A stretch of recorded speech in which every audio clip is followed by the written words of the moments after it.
Hello guys, so welcome sa ating channel. Ayan, so dito mag-unbox tayo ng parcel. So ito yung parcel, itong parts na ito guys ay ginagamit natin sa isa siya sa materials na ginagamit sa sa solar. Ayan. So ito yung nagbibigay ng power. Okay, so meron tayong LiFeO4 12.8 100 AH na battery. Ayan.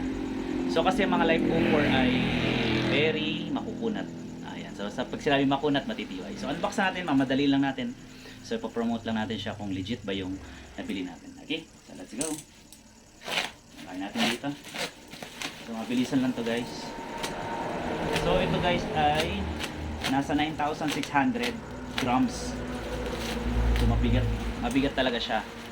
Ayan. So unbox natin tong battery. Ayan.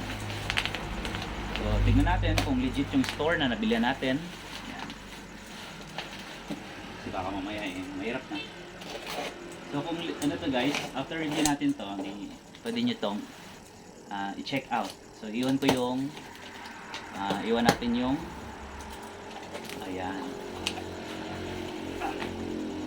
Okay, so meron siyang manual. Okay, basa-basa.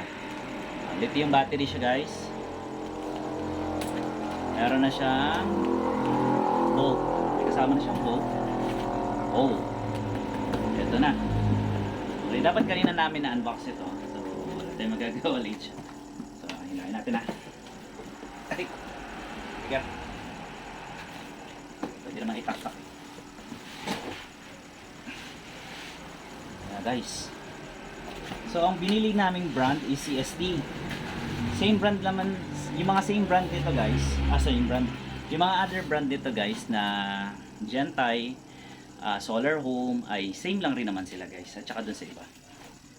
Pero itong CST kasi ay so ito ay 4 na cell na LiFeO4 battery. Ayan, so ang kagandahan nito, meron siyang Bluetooth. So pwede siyang i-connect siya sa sa inyong cellphone. And then, ayan, nakikita natin percentage kung gaano nakataas o kababa yung level ng ating battery. So itong LiFeO4 battery nito, ang lithium iron phosphate ay matitibay, makukunan dito guys. Ayan. So very legit. Ayan, meron siya dito. So, ayan. Actually gusto ko talaga yung mas malaki pa dito. Yung 280 AH. Kahit gusto ko mas maganda rin naman yung mas malaki, mas matagal para sa inyong home appliances. Ayan. So hindi pa to guys working na so i-check natin ito at obserba natin kung paano. Okay.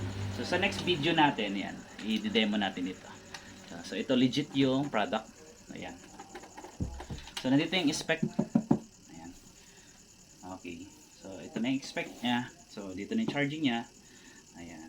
So iwan ko na lang guys yung mga description nito sa ating post natin ito, and then legit po yung store. And then, so bolt test muna tayo. Okay guys, so tinest natin siya ay meron 13 0.8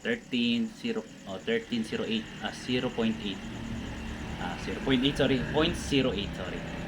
Meron siyang 13, so full charge siya. Try naman natin sa i-connect sa Bluetooth. So guys, dina-download natin yung kita ba? So dina-download ko guys yung kanyang CST Energy para makonect natin sa Bluetooth, makita natin kung ilang percentage yung battery. Okay guys, so demo ko na lang sa sunod kasi hindi kailangan latest phone. B7 yung gamit ko, medyo luma na. So binubuhay ko na siya. Ayan.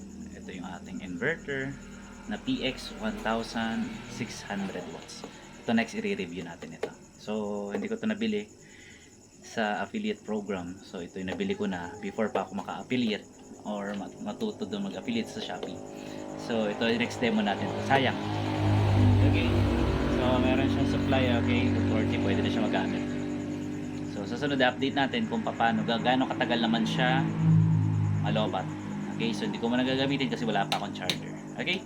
So kung maraming salamat guys. So kung gusto niyo umorder, iwan ko yung link. So press nyo na lang yung link and then mabibili nyo na po ito. So meron naman po siyang manual. Dalawa po ang manual nito. Ito yung sa battery at ito yung pag-connect sa apps. Okay, So madali, outdated lang po ako. So susunod na demo ko na lang. Okay, outdated yung ating cellphone. Sorry. Okay, so yun lang guys. Maraming salamat. And kung may comment kayo, pwede nyo sabihin nyo lang kung anong gusto nyong i-gawin natin sa kanya. Okay, so maraming salamat and see you in my next video, and please kung gusto nyong bilhin, click nyo lang yung link. Okay, so maraming salamat and see you in my next video. To God be the glory. God bless.